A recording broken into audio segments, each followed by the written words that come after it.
Good morning and welcome to the Core Connection. I'm Mira Rubin here with you on Enlightened World Network, and today's topic is polarity and balance. And it seems, it seems like a contradiction to be talking about polarity and balance in the same sentence, but in a way, what is balance? It's constantly readjusting, recalibrating to find balance. Balance is not a static state. Good morning, good morning, good morning, Rosalind. Welcome. It's great to be here with you this morning. And welcome to everybody else who's joining us. Before we get started on our conversation around polarity and balance, let's take a couple minutes to get present. So let's take a deep breath in through your nose and hold it. And imagine clean, crisp oxygen flooding your lungs, flowing into your bloodstream, nourishing all your cells and your organs, bringing vital life energy to your body and being.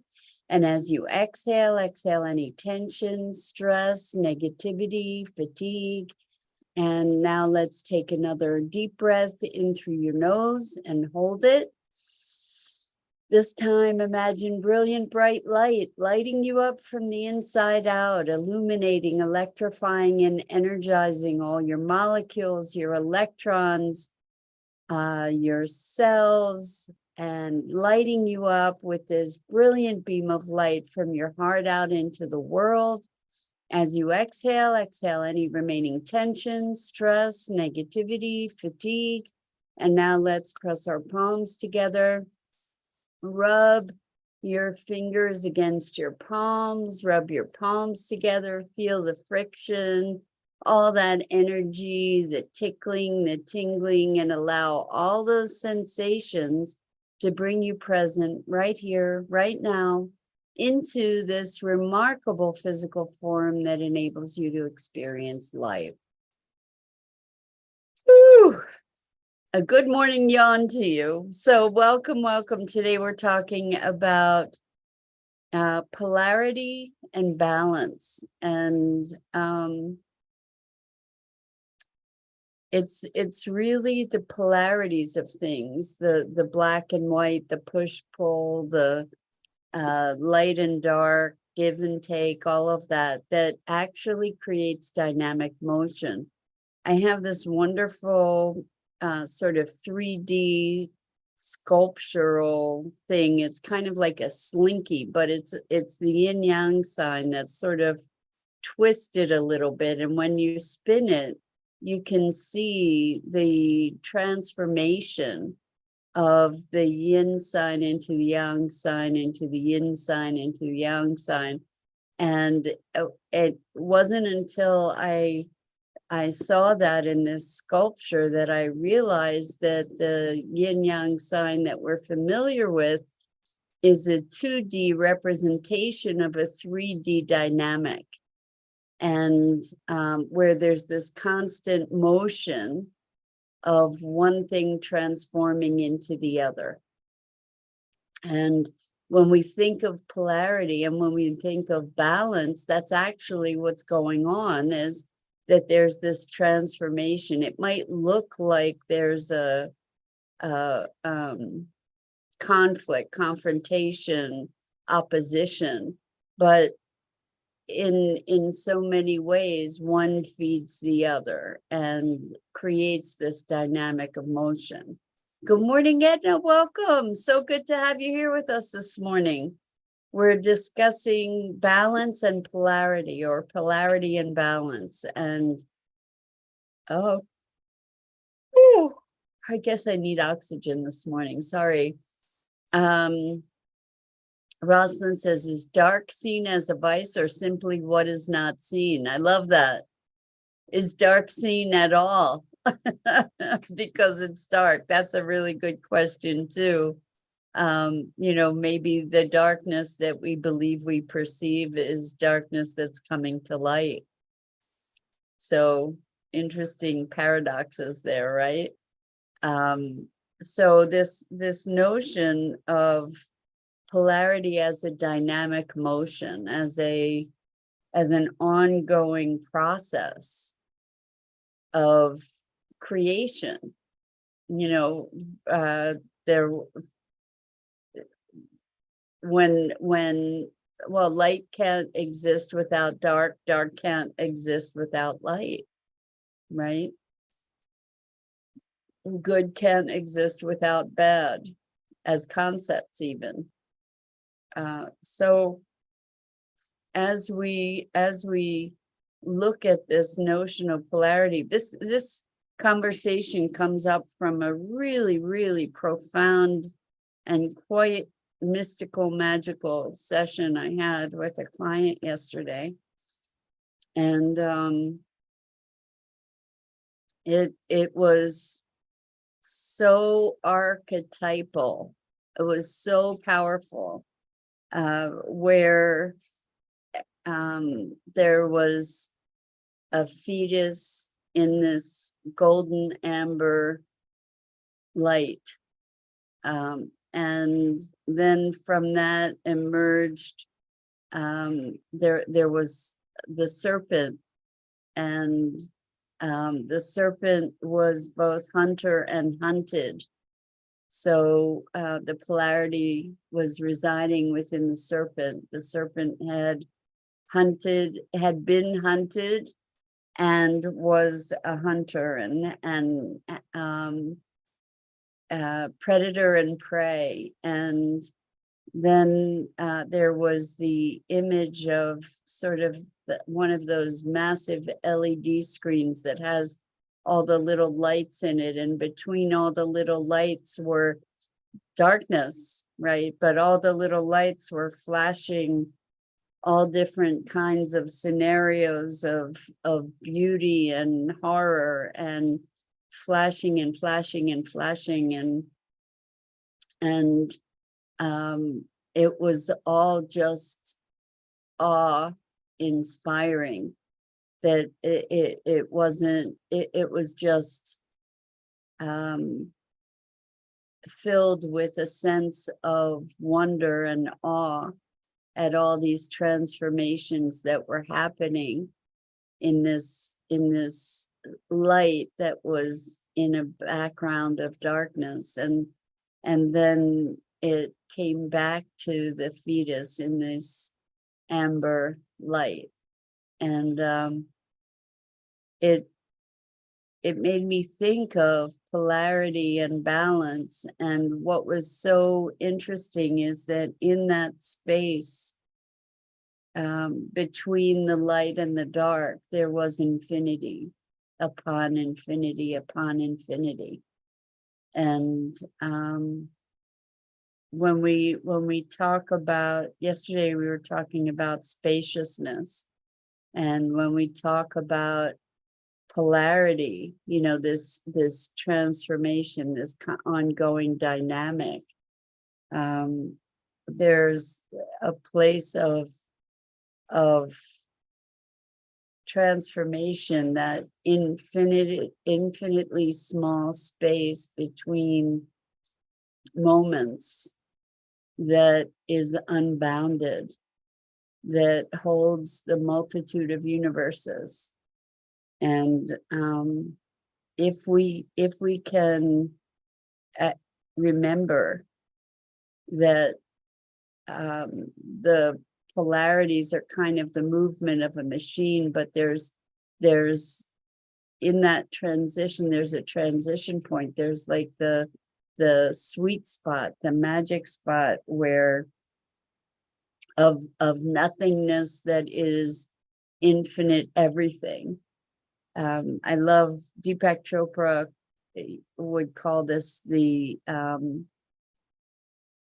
pregnant void, you know, where all possibility resides. This is the place where we can find our connection to a more vast universe, and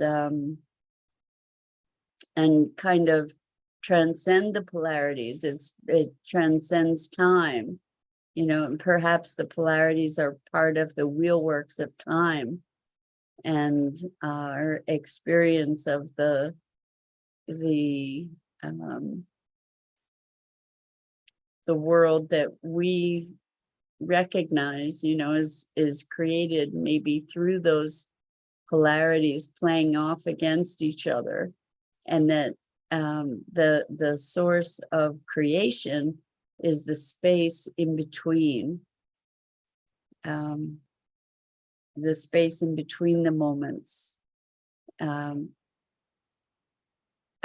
think it's an interesting thing for us to ponder, to be looking at the polarization in the world right now. What happened also as part of this, I'm going to call it a vision, that was in this session yesterday, was that initially there was a rope tied around the person's heart that was pulling in opposite directions between chaos and beauty.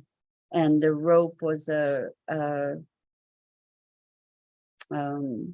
coarse rope, and so splinters from the rope were lodging in the heart, and as this pulling was happening, and ultimately through the whole process of the vision, the splinters were removed from the heart, and the pulling, the rope fell away, and the pulling in the opposite directions, the constriction of that fell away, and what was left was awe and wonder.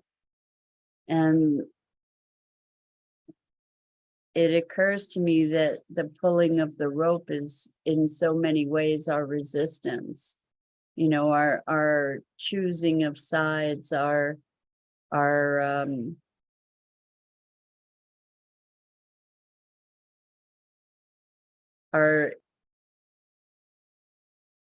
own polarization within ourselves, where we get into an argument, or we make a stand, and we're right, and we're insistent upon that rightness, and maybe all of this stuff is part of a greater balance. It's interesting to me, because there are questions of, well, when does it make sense to take a stand? What does it mean to take a stand? And what does it mean to be responsive rather than reactive? And when we think about polarities, there's a limitation to that, right? There's a third rail, there's a third way, there's a yes and there's a no, and then there's possibility. And that space of possibility is transcendent. It takes us beyond the realm of the polarity to that infinitude that is available to us in between. And when I think that there's a way, I think that what happened for this person in their experience was that they embodied both polarities, and in being able to embody both polarities, they were able to transcend them into this space of wonder and awe. And the space in which miracles reside, if that makes any sense to you guys. I'm wondering if you can connect to this notion of the space between polarities. We talk about balance, and when we think about balance, usually it's with the scales that are balanced, right?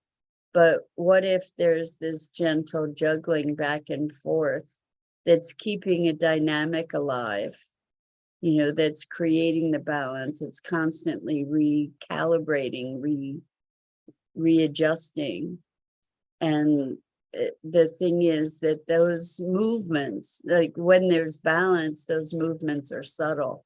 When we have these grand polarities, the movements trying to achieve balance are much more chaotic and disruptive. And we see so much of that in the world right now, you know, these extremes that are creating a very chaotic lurching from one direction to another. And maybe we are lurching forward. That's possible. Or maybe we're just lurching. I'm not sure. But when we can find a way to hold the polarity, then that is an alchemy of its own. By holding that polarity, then of necessity, we've become something more. We're no longer limited by the opposites. And what emerges is the spaciousness, again, back to spaciousness, that is unbounded, that's in between. You know, it's not even in between, it's transcendent.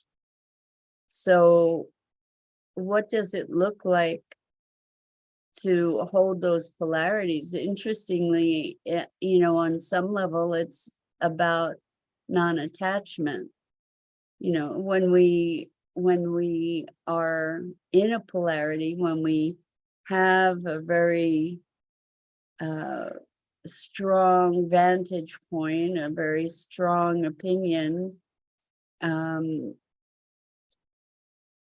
a strong, immovable stance, then we've closed off a world of possibilities. And I'm not saying to be wishy-washy. I think that there is a place in which we can hold more space to be able to arrive at radically new perspectives. So Rosalind says, holding polarity feels like grasping at air because it has no form or anything to compare to. I guess it requires no attachment to the outcome. Thank you, Rosalind. And I think that's where I'm getting to also, is that we're talking about relinquishing attachment, which is frightening, right? Because we identify very much with our points of view and our perspectives and what we believe is right and our values. We identify with those things. And to be able to allow ourselves the freedom to be unattached. You know, it's interesting, what just came to mind is it possible to have commitment and be unattached? I don't have an answer for that. I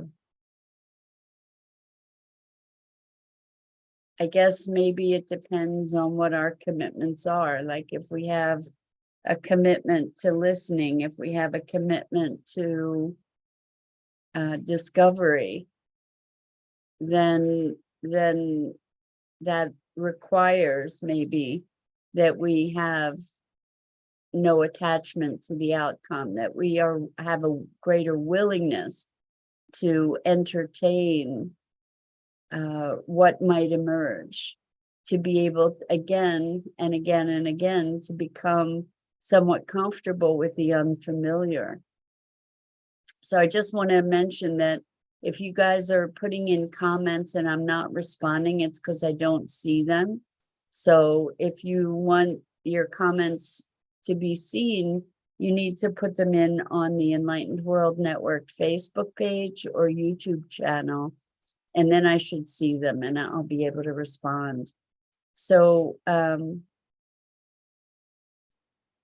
this notion of good and bad, right and wrong, there's an emotion that generates from that. And the motion can be more chaotic or it can be more balanced. Like when we talk about the yin and yang, it's contrast, you know, it's contrast that's moving and changing. And that creates that dynamic motion. And I guess it's a matter of the degree to which the polarity exists, how extreme it is, as to how smooth the motion is of change, the wheelworks of the universe. So how do we bring this idea into being? How do we embody this awareness around polarity? I don't think that we necessarily want the polarity to go away entirely, because then there would be no movement. And yet there's the potential, like with this third way kind of thing that embodies the polarity. There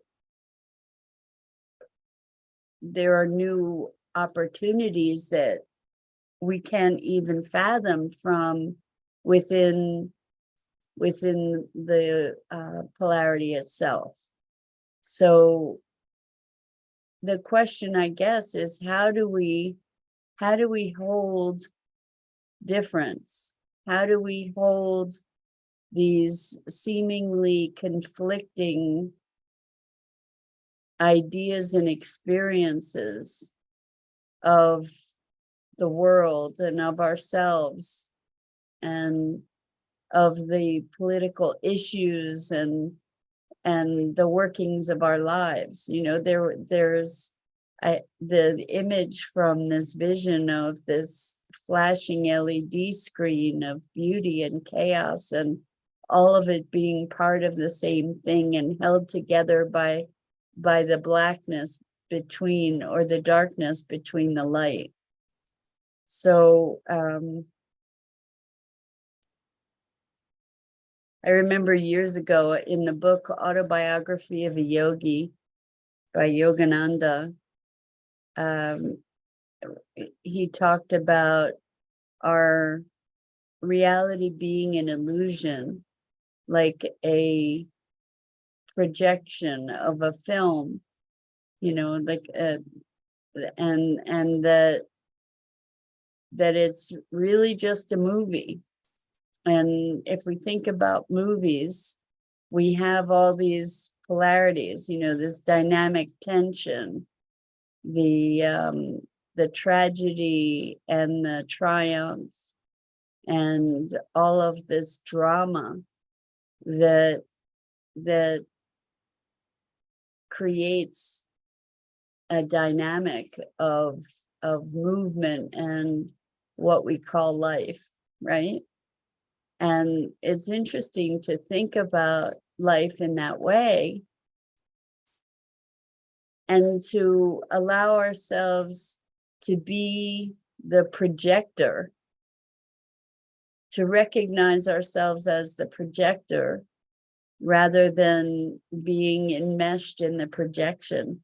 I think, was it Socrates? I don't know if it was or not, talking about how we perceive shadows on the wall, you know, rather than what the reality is. We are seeing these shadows and believing them to be the reality of our world.